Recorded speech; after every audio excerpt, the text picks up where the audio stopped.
Hello বন্ধুরা, welcome back to my YouTube channel. আমার ভিডিওটা যে যেখান থেকে দেখছো, দেশ ও দেশের বাইরে থেকে, সকলকে আমার ভিডিওতে অনেক অনেক স্বাগত। দেখো বন্ধুরা, আজকে ভাবলাম একটু কাঠেই রান্না করব। আমার বর এই দেখো উনুনটা ধরিয়ে দিল। আর কি বলো তো, একটা মাংসের একটা রেসিপি করব। আমি ভাবলাম যে এটা হয়তো কাঠেই বেশি সুন্দর লাগবে, তাই আমি আজকে কাঠেই করছি। আর দেখো মাংসটাকে আমি সব কিছু মানে মশলা, আদা রসুন পেঁয়াজ সব কিছু দিয়েই মাখিয়ে নিচ্ছি। আর কি বলো তো, মাংসটা হলো সবসময় তো এক ধরনেরই খাওয়া হয়, হয়তো কড়াইতে মশলা দিয়ে কষিয়ে রান্না হয়, না হলে কাঁচা কষিয়ে তারপরে হলো কড়াইতে কষানো হয়। তাই ভাবলাম না, আজকে একটু অন্য স্বাদেই বানাই। যদিও প্রচণ্ড গরম, তার মধ্যে থেকে খুব অল্প পরিমাণ মাংসটা নিয়েই আমি করছি শুধুমাত্র দুপুরের জন্য। আর ওদিকে দেখো আদা রসুন পেঁয়াজকে আমি কিছুটা বেটে ওর মধ্যে দিয়েছি, আর অনেকটাই পেঁয়াজ আমি মানে কুচি কুচি করে কেটে ওর মধ্যে দিয়েছি, আর কিছুটা গোটা রসুন দিয়ে দেবো। আর এই রেসিপিটা একদমই জল দেওয়া যাবে না, শুধু দই আর পেঁয়াজের রস দিয়েই হবে।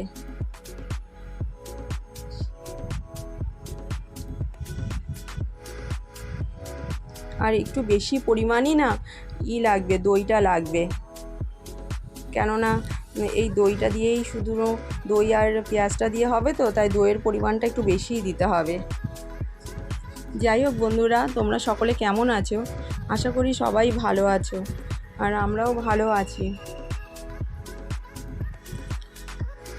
আর এই ভিডিওটা না বন্ধুরা একটু অনেক দিনেরই, জানো তো, ছাড়বো করে আর ছাড়াও হয়নি, কিন্তু আমার ফোনেই ছিল। তাই ভাবলাম যে আজকে তেমন ভিডিও করতেও পারিনি কদিন ধরে, কারণ আমার বর একটু অসুস্থ, তাই তেমন একটা ভিডিও করতেও পারিনি। তাই হলো আগের ভিডিওটাই আমি দিলাম।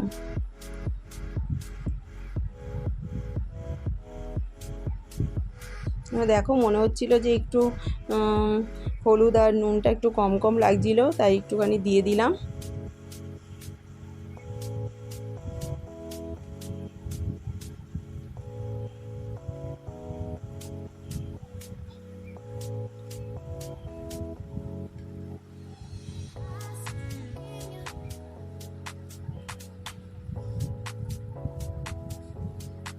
আর যারা হলো নতুন আমার চ্যানেলে এসেছো, তাদের সবাইকে আমি সবার কমেন্ট ধরে ধরেই আবার যাব। হয়তো অনেক দেরি হয়ে যায় মাঝে মাঝে, কিন্তু 24 ঘন্টার আগে না গেলেও তো হয় না, মানে হয়তো সাবস্ক্রাইব কেটে নেয়, তাই আমি ঠিক সময় মতো সবার চ্যানেলে চলে যাব। আর যাই হোক, এই দেখো এবার তেল দিয়ে ভালো করে এটা মেখে নিলাম। আর প্লিজ বন্ধুরা, যারা যারা আমার ভিডিওটা দেখছো সবাই একটা করে লাইক দিও, কমেন্ট করো, একটা ছোট করে কমেন্ট করলেও করো।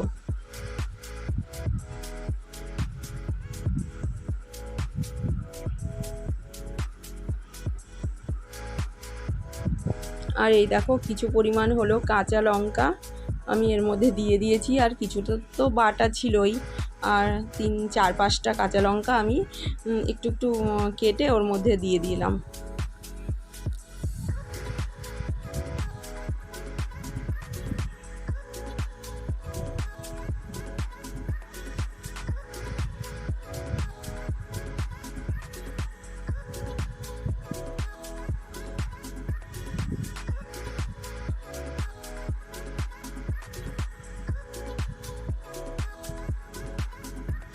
এবার দেখো প্রায় আধ ঘন্টার মতো আমি ঢেকে রেখেছিলাম। আর এবার দেখো এই কড়াইটা তেমন কিছু হয় না, কড়াইটা আমার পড়েই থাকে বাইরে, জানো তো, একটু কিন্তু কাজে লাগাবো ভাবছি, শুধু শুধু নষ্ট হচ্ছে। আর এই কড়াইটার মধ্যে দেখো বালি দিয়ে তার মধ্যে বসিয়ে দিয়েছিলাম।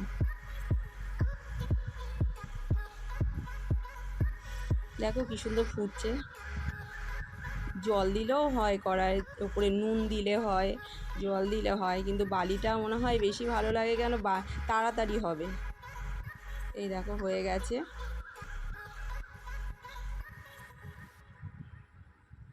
এই দেখো আমরা সবাই খেতে বসেও পড়েছি। মাংসটা না খুব নরম হয়েছে, আর খেতেও খুব সুন্দর হয়েছে বন্ধুরা। টাটা।